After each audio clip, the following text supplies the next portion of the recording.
schauen wir uns das heutige Musik-ABC an. Natürlich zum Thema Playback und Studio. Okay? Okay. Das englische Wort Playback bedeutet Zuspielung. Fast alle Künstler, die in Unterhaltungsshows auftreten, arbeiten mit Playback.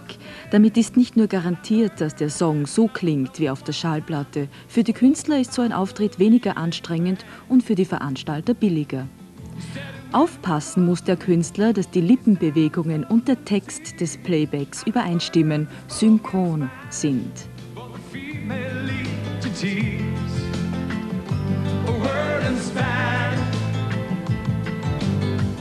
Manche Künstler lassen es sich nicht nehmen, live zu singen. Sie arbeiten nicht mit Voll-, sondern mit Teil-Playback, bei dem nur die Begleitung vom Band kommt.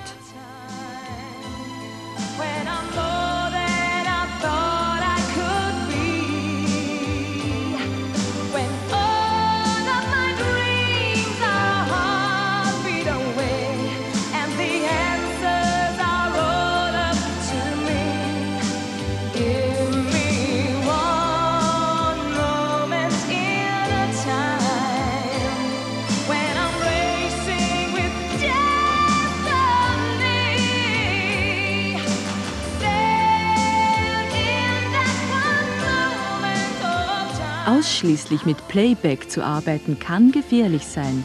Musiker, die sich nie live hören lassen, verlieren sehr schnell ihren guten Ruf beim Publikum und gelten manchmal sogar als Schwindler. Unverzichtbar ist die Playback-Technik bei der Aufnahme von Musik. Hier arbeitet man mit speziellen Tonbändern, die in mehrere Spuren aufgeteilt sind. Ein Musiker nach dem anderen spielt seine Stimme auf seine Spur. Der Toningenieur muss darauf achten, dass die Stimmen auf dem Band ganz genau übereinander liegen, also synchron sind.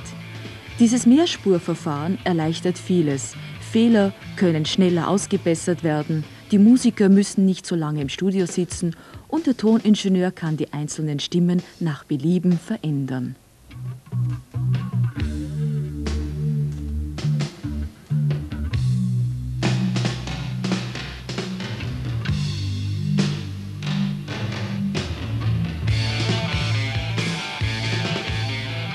Der Toningenieur kann ein Instrument lauter als das andere abmischen, die Instrumente von links oder von rechts spielen lassen oder anderes mehr.